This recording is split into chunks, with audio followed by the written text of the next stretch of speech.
केंद्र के बाद अब राज्य सरकार अपना बजट पेश करने वाली है। ऐसे में हर लोग कई सारी उम्मीद लगा के बैठे हैं। महिलाओं को क्या उम्मीद है, क्योंकि घर चलाती है, घर चलाने के साथ ही महिला सुरक्षा की बात हो या फिर व्यवसाय से जुड़ी बात हो, क्या सोचते हैं, क्या उम्मीद है राज्य सरकार अपना बजट पेश करने वाली है?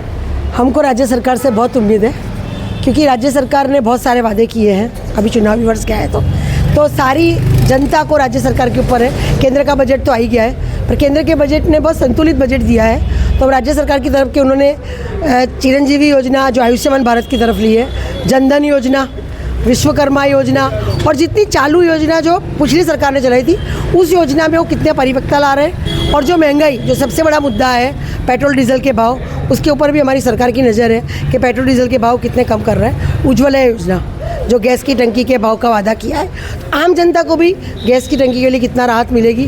हम तो यही चाहते हैं कि ये बजट इतना अच्छा होना चाहिए कि महिलाएं अपनी पॉकेट की तरफ नहीं देखें, अर्थव्यवस्था की तरफ नहीं देखें और अच्छे से अपना घर चला सके, परिवार चला सके। क्योंकि एजुकेशन फील्ड, सब फील्ड में इतना पैसा बढ़ गया है कि आज हर कोई दुखी हो रहा है और उसकी वजह से अत्याचार बढ़ रहे हैं। आईटी एक्ट में कितना सारा घोटाला चल रहा है। तो अगर अच्छा बजट होगा तो महिलाओं पे अत्याचार रोकथाम होगी और अर्थव्यवस्था अच्छी होगी तो राज्य अच्छा चलेगा। महिला सुरक्षाओं को लेकर और जो दूसरे तमाम जो महिलाओं की बात हो, लघु उद्योग की बात हो, उसको लेकर क्या सोचते हैं? मेरा तो यही कहना है कि सरकार को महिलाओं को स्वावलंबन बनाना चाहिए, लड़कियों को स्वावलंबन बनाना चाहिए।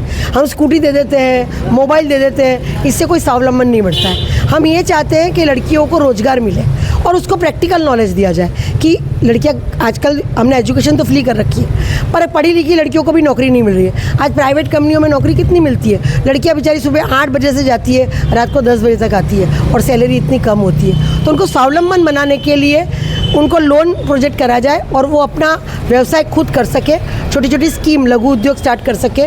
इस तरह की योजनाओं को सरकार को देखना चाहिए और इसके लिए उनको बजट पास करना चाहिए। आप बताएं, क्या सोचती है बजट को लेकर, क्या उम्मीदें हैं, क्या होना चाहिए बजट में जिससे कि महिलाओं को घर चलाने में जो है चला सके, या फिर महिला सुरक्षा की बात हो या दूसरी बात हो, उसको बात करें? मुझे लगता है कि राज्य बजट की पर नज़रें एक श्रमिक की भी है, एक किसान की भी है और एक व्यवसाय की भी है। बिकॉज़ केंद्रीय बजट ने तो ऑलरेडी सभी को डिसअपॉइंट कर दिया है। उन्होंने बिल्कुल भी इस तरह का बजट नहीं दिया कि एक किसान या श्रमिक खुश हो सके। तो मुझे लगता है कि राज्य बजट अगर बना रहे हैं तो हमारे पूर्व मुख्यमंत्री जो अशोक जी गहलोत ने बहुत ज़बरदस्त जो योजना चलाई थी, जिसमें जन जन को लाभ पहुंचा था, चाहे चिरंजीवी योजना हो, चाहे गैस की हो, चाहे बिजली माफ़ी की हो, चाहे उनकी शिक्षा की हो।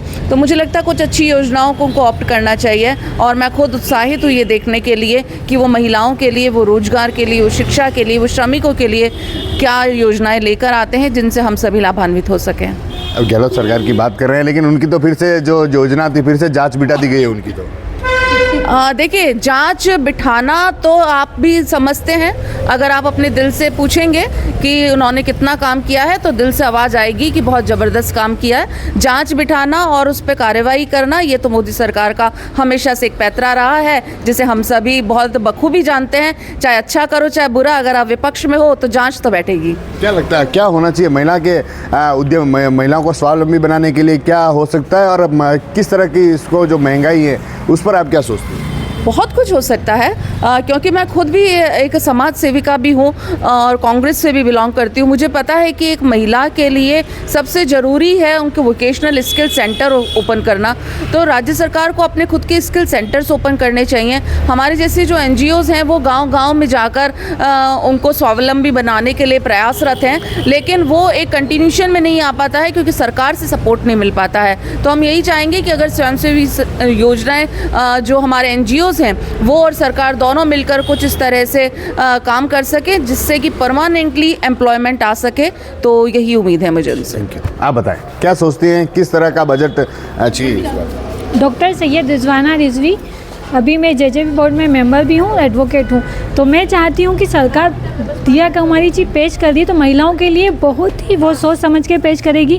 तो इसलिए महिलाओं के लिए अधिक से अधिक, जैसे महिलाएं बेरोजगार होती है, कोई काम नहीं कर पाती, तो उनके लिए अलग से एक बेरोजगार भत्ता नियुक्त किया जाए महिलाओं के लिए सिर्फ। बाकी बेरोजगार भत्ता सभी को मिलता है, लेकिन महिलाओं को कुछ अलग से मिला जाए ताकि वो अपना काम खुद कर सके।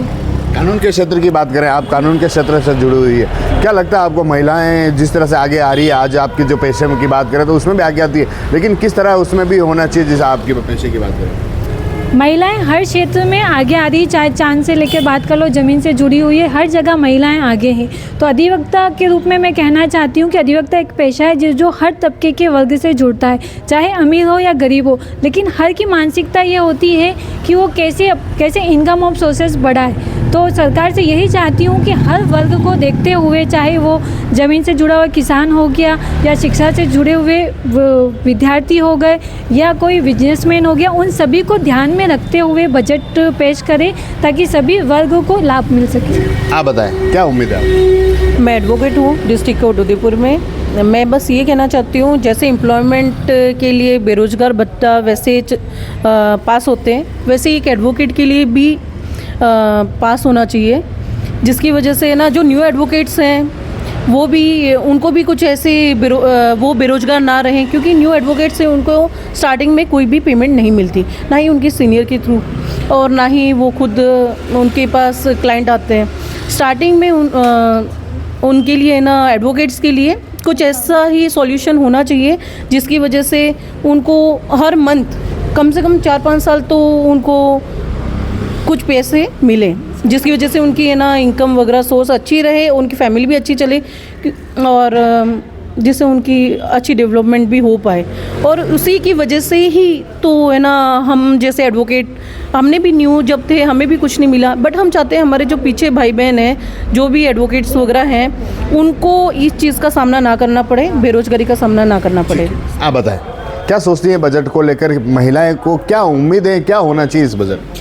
जैसे अपन अर्थव्यवस्था की बात करें तो एक विकसित अर्थव्यवस्था के लिए उद्योगों का विकसित होना बहुत ज़रूरी है। जहां महिलाओं की बात करें तो मोदी सरकार पहले से ही उनके लिए एसएमईज और छोटे बड़े उद्योगों में स्टार्टअप के ज़रिए उनको ऊपर उठाने की कोशिश कर रही है। डेफिनेटली हम ये जानते हैं कि कहीं ना कहीं चाहे छोटे से छोटे स्केल पर हर एक को रोज़गार मिलेगा, उद्योग मिलेगा तो विकास निश्चित है। तो इस विकसित अर्थव्यवस्था को लाने के लिए हमारे जो बजट से जो अपेक्षाएँ हैं वो यही होनी चाहिए कि हर तरफ में जो बजट पास हो वो संतुलित विकास को लेकर हो, चाहे वो एजुकेशन की लाइन हो, चाहे वो महिला सुरक्षा की बात करें, चाहे आप शिशुओं के स्वास्थ्य की बात करें, चाहे आप रोजगार की बात करें, सभी को संतुलित विकास को देखते हुए अगर सभी के लिए बजट में कोई ना कोई योजनाएं लाई जाए तो संतुलित विकास को लेकर विकसित राष्ट्र की कल्पना की जा सकती है।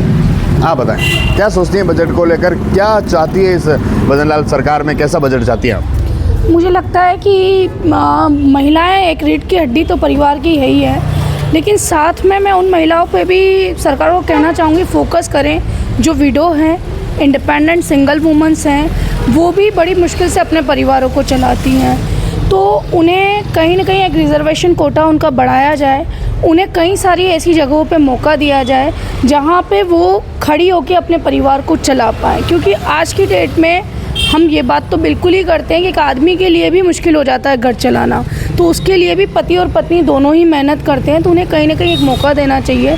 लेकिन विशेष रूप से मैं जो अकेली महिला अपना परिवार को चला रही है उन्हें मौका देना चाहिए।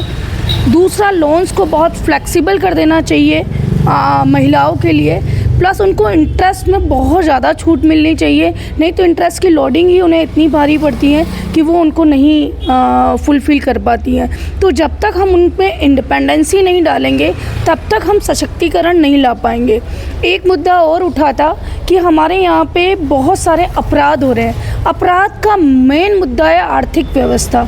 अगर आपके पास पैसा नहीं है, आप अपने घर को नहीं चला पा रहे हैं, आप अपने परिवार को नहीं चला पा रहे हैं, तो अपराध बढ़ेंगे।